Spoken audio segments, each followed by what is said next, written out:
This is a moment in our nation's history where we need to pause and reflect on the direction America's going in. We have to ask ourselves, not only what do we stand for as a nation, but what kind of people are we? And what is our role in the world? We need, right now, to challenge the underlying assumptions of the administration.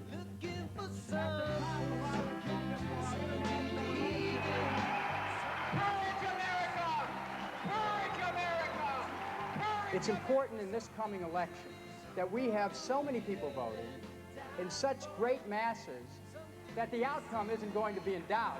We will be the people who will give a gift to succeeding generations, a gift of an enduring peace, a gift of a lasting peace, a gift of a peace which can be shared with people all over this world. I see in America not through a glass darkly, but through the light of truth, the light of justice, the light of liberty, that light that welcomed millions to our shores for generations. Americans are ready for a new vision. They're ready for a dynamic approach. They're ready for somebody who's willing to stand up and speak out and challenge this administration. We can win this. We want a new administration, elect a new president. That's why I'm running. That's why I'm running. That's why I'm running.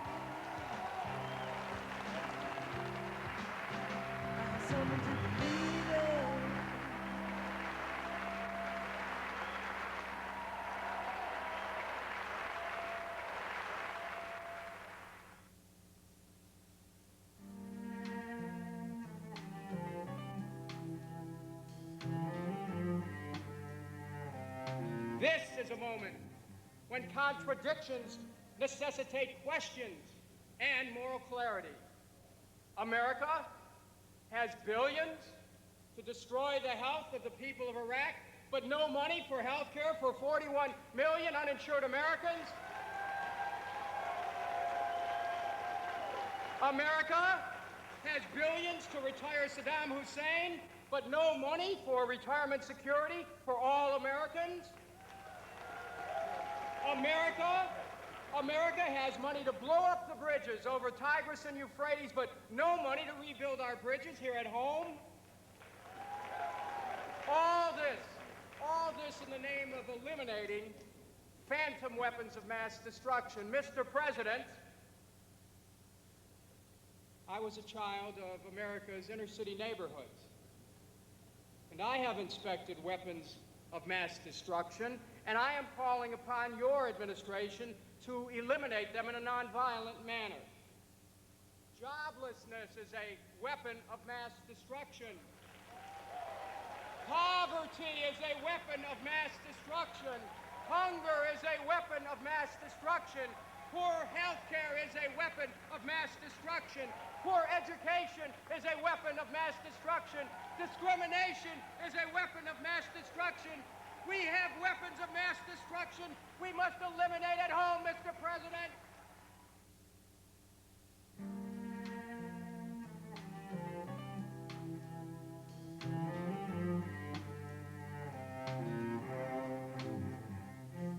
The reason why I'm running for president is because I think that America has a role in the world in working with the community of nations.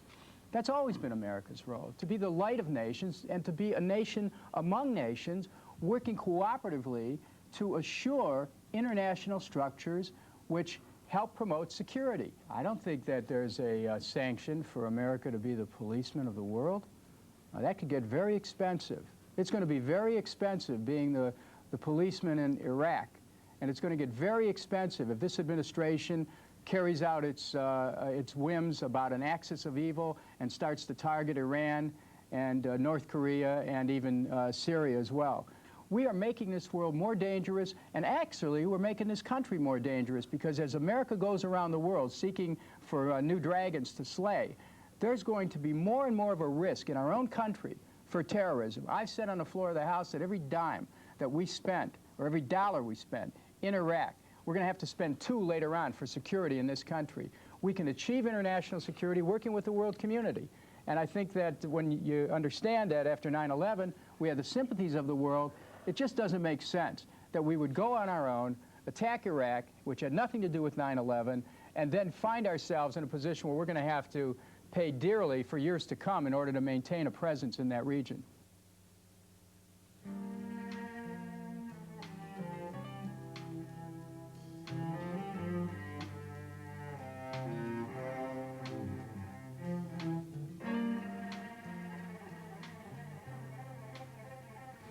Why is the administration the way, why do they think the way they think?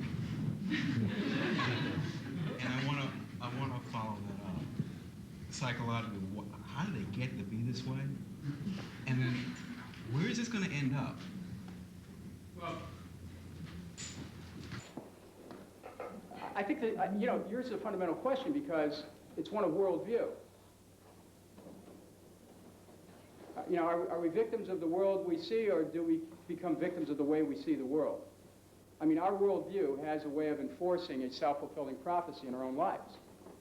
And so the worldview of so many of the individuals who work for this administration is life as a Manichaean struggle. I mean, look at the rhetoric, good versus evil. What's that mean? I mean, the idea that there's going to be some kind of a showdown, Armageddon. And when you bring that kind of a view to the world, if you have that in your heart, there's a way you create that reality around you. I mean, we sometimes don't think about the power of our own consciousness to shape our external reality. And when you're in a position of leadership, there's like a megaphone on that. Each one of us has the ability to change the context of our life. That's why I think right now, this moment of transformation that we participate in will change this country and the world. But there are competing visions. So why do they do it? Worldview, and also I'd say deep, deep, deep, there's fear. Real fear. And so when you have that kind of fear, and you go to a national stage, you can project your fears on the big screen of the world. And then the world feels your fear. And then your fears become the fears of the world. So what we need to do, I think, is to encourage the American people again. Go back to those words in the Star-Spangled Banner. Show the connection. Literally encourage people. Encourage the people of America to be of strong heart. We're not a weak people, but the way that this message has been carried out through the media with the insistence of the White House is that it's the kind of thing that shrinks people, causes them to lock themselves up in their homes with their duct tape and their plastic, Really, what is this about? So fear, yes.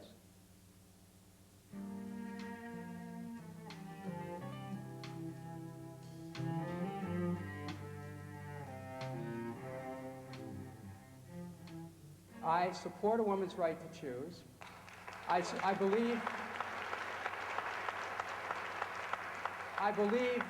that it's not simply about the right to choose, but it's about a woman's role in society as being free and having agency and having the ability to make her own decision. That a woman can't be free unless she has this right. Now, I wasn't always there, but I got there with the help of a lot of women who opened up their hearts and explained to me that you ought to listen to this and you ought to be ready to take a stand on this. And so I want to work to make abortions less necessary. That means sex education and birth control. I want to work to make sure that when life is brought forward, that we have prenatal care and postnatal care and child care and universal health care and a living wage. And as President of the United States, because I know the right to choose is under attack, as President, I will only support someone for the Supreme Court if they agree to uphold Roe v. Wade.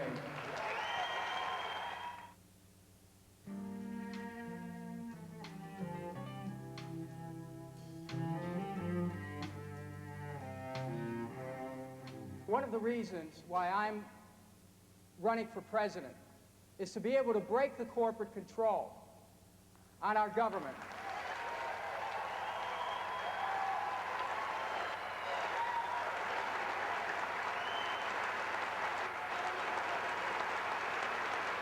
Now how can I do that, you ask? Well, there's a number of ways. One way is to have millions and millions of people contributing to our website, Kucinich.us, whatever they can, have millions of people contributing, so then my candidacy represents the movement of the American people for political freedom from corporate control. Some of you remember when I was mayor of Cleveland, I took a stand to save a municipal electric system in Cleveland. If you don't know about it, I'd ask you to read about it, because I understand what it means to confront corporate power that tries to control a government. And I know that in America, in order to preserve our democracy, it's important to have a leader who has the ability to stand up to the corporate interests. Thank you.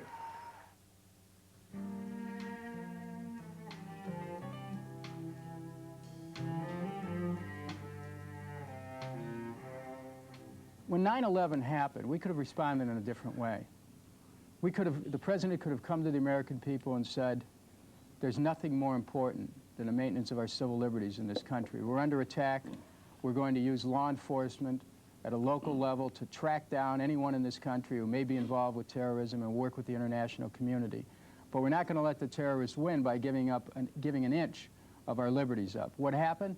Instead, the administration brought the Patriot Act to the House of Representatives. The Patriot Act represents a destructive undermining of a number of sections of the Bill of Rights. Freedom of speech under attack in that. The right to assemble under attack. The right to be free from unreasonable search and seizure on your person and in your home under attack. The rights of criminal defendants under attack. Patriot 2 represents an even more pernicious move in the direction of interfering with the private lives of Americans. This administration has taken directions towards being able to look at what you read, by being able to get your library records, seeking to go after people's health records, their finance records, their video records. I mean, what we pride as Americans is our privacy. And yet this administration, which says that they were against big government, has become Big Brother, snooping into people's lives under the guise of fighting terrorism. We're bringing a different type of terrorism to this country when we assault basic civil liberties. That's not America. What are they talking about? They've taken this country and they've turned it into something that, frankly, to me, is less recognizable than it was before 9/11.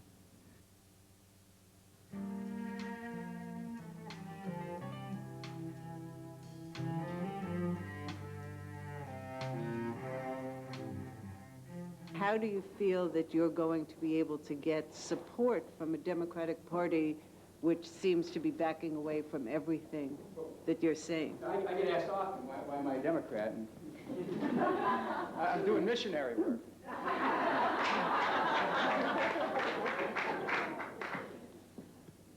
Don't mistake the party structure for the aspirations of people who call themselves Democrats.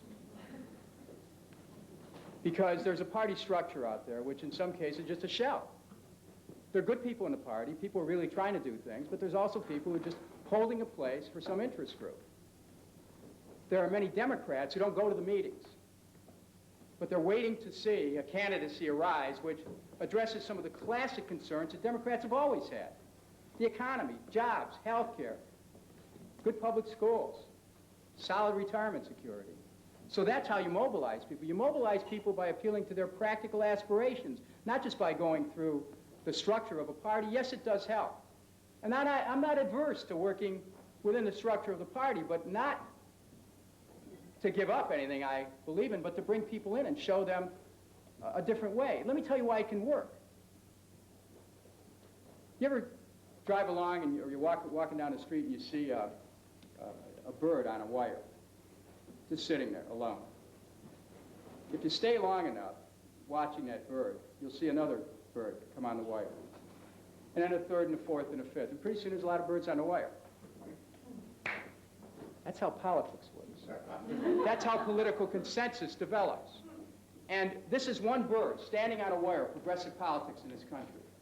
And I will tell you that after a while, as more and more people are attracted to this, we're going to have more and more of the Democrats inside the structure coming along because they'll see it can win. And they'll see it's the only way it can win. Because I actually believe that I'm the only Democrat who can beat Bush.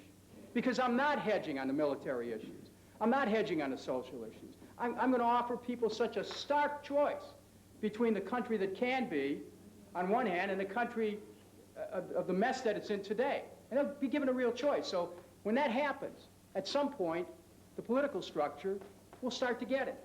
And they'll see that's the path to victory. Now, I know some of you are thinking, okay, I've heard all this, it sounds interesting, can you win? Let me tell you why I believe I can win. I've traveled this country in the last year, and I've heard the American people respond to the themes that I've talked about here. I come from the heart of America in Cleveland, Ohio. The constituency I have is a constituency which is much like that throughout the country. Cleveland, in some ways, is what Peoria used to be years ago. They ask, is it, can it play in Peoria? Well, in Cleveland, I've been able to take a district that was a 66% Republican district, led by one of Newt Gingrich's lieutenants, and I took that district to a 49% Democrat in 1996 when I was elected to the House. 2 years later, to 65% Democrat. 2 years after that, 74% Democrat, and in the last election, 74%.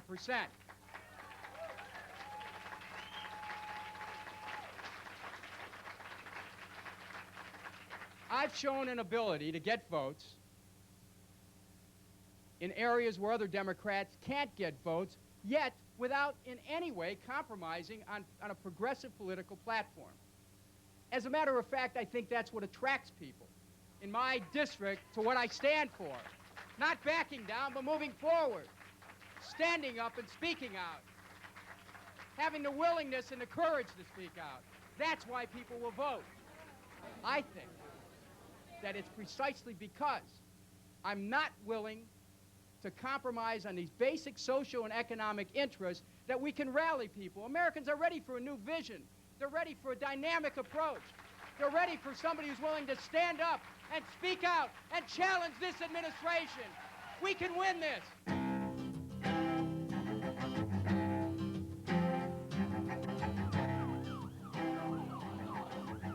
We know these are uncertain times. But we also know that this country was brought together by visionaries and by courageous people. We're the heirs of that tradition.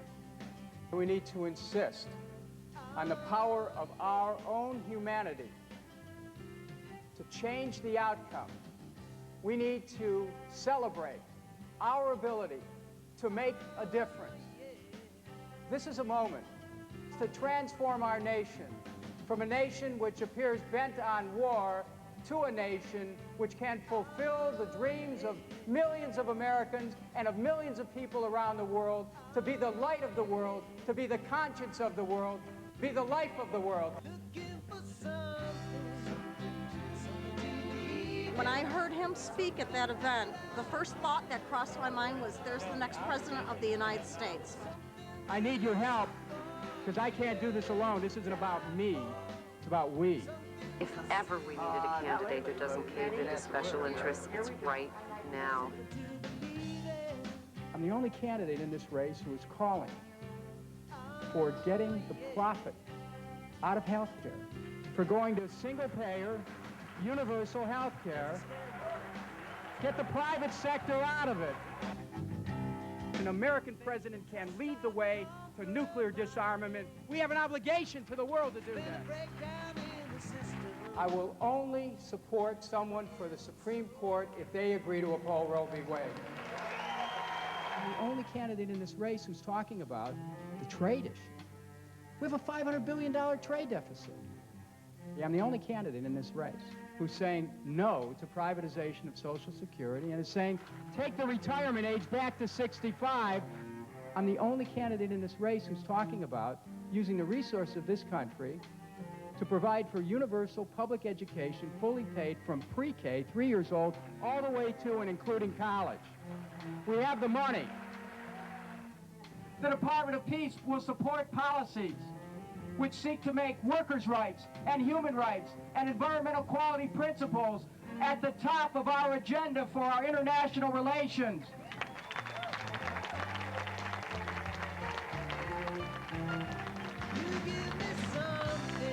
we bring in the masses of people into the voting booths, when we bring the Greens back to vote in Democratic primaries, we bring the Natural Law Party back, when we bring the Reform Party and Libertarians, we will not only reclaim the Democratic Party, it'll help us reclaim the nation.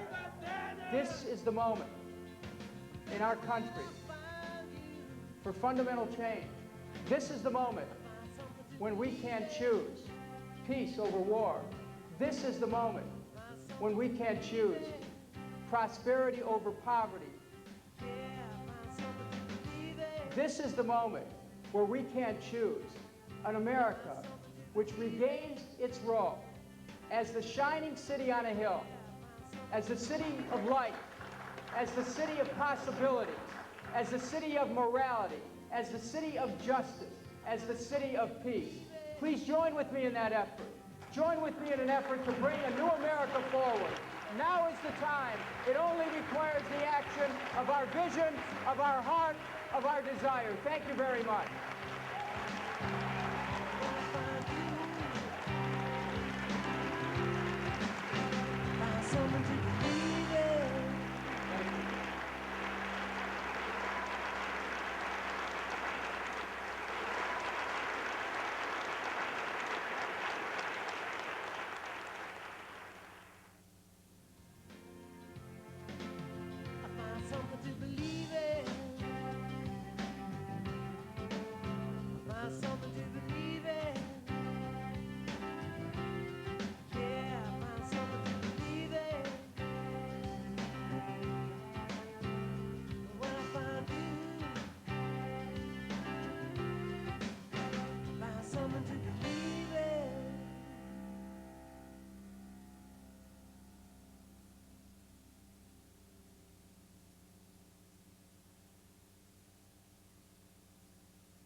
Tonight we were part of a nationwide teleconference that involved people really from, we heard people from Tallahassee to San Francisco.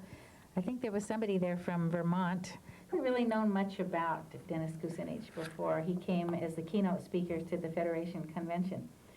But one thing he said I will never forget, that his first act in Congress would be to put in for the repeal of NAFTA. Because NAFTA has been a disaster for American working people and a disaster for the American economy, in my opinion. We've lost almost 400,000 jobs because of NAFTA. And with NAFTA Chapter 11 is a provision that is really threatening our ability to govern ourselves in this country. And I think Dennis Kucinich has hit the nail on the head when wanting to get rid of that. That interest me and have made me so much a supporter, you know, that he is not afraid to talk about a living wage, not just a minimum wage, but a living wage for all Americans, and single-payer health care so that everybody in this country would have health care. Well, I think one thing that distinguishes Dennis Kucinich from the other candidates in regard to where everyone's talking about health care and education plans and whatnot, but then the question becomes, where's the money going to come from? He's consistently talking about the need to cut the bloated military budget, points out that the $1 trillion have not been accounted for. I mean, that's some real money. Once talks about the military budget going to $500 billion within 10 years or so. So, you know, those who talk about having guns and butter don't really know the cost of guns. So I think he's saying, hey, there's some real choices, and I'm willing to say we can't have both. And so I find around Iowa a lot of people say, I really like someone who tells it like it is, you know, just tell the truth, you know, talk about what needs to be done. We have this Kucinich Iowa corn, and on the back talks about his kernels of truth. Some of those being, as president, Dennis Kucinich will break up agribusiness monopolies, cancel NAFTA and the WTO and replace them with fair trade agreements, Talks about, we all know the pollution in Iowa from these CAFOs, the confined animal operations, the factory farms, willingness to enact tough new laws to protect the air and water from pollution from those places. I mean, those are the kind of things I think need to be said, and he's willing to say them, and people are responding because he is saying what needs to be said. Dennis Kucinich is one of the few people who had the courage to stand up and vote against that authorization of the use of force, and I'd heard about him doing that, and so kind of pricked my ears up and started to pay a little more attention. Was researching Kucinich's bill to establish the Department of Peace. And when I found the text of that bill on the internet, it was the most inspiring piece of legislation I've ever seen. Like, I'd never thought that I could see, a bill before House and just get, excited and almost giddy about it, because it truly is comprehensive. It looks at making nonviolence an organizing principle in a society, both at the levels here at home and at the international level. It looks, connects the violence that's done against women, against minority groups, against animals. I mean, it just is so holistic and has a real,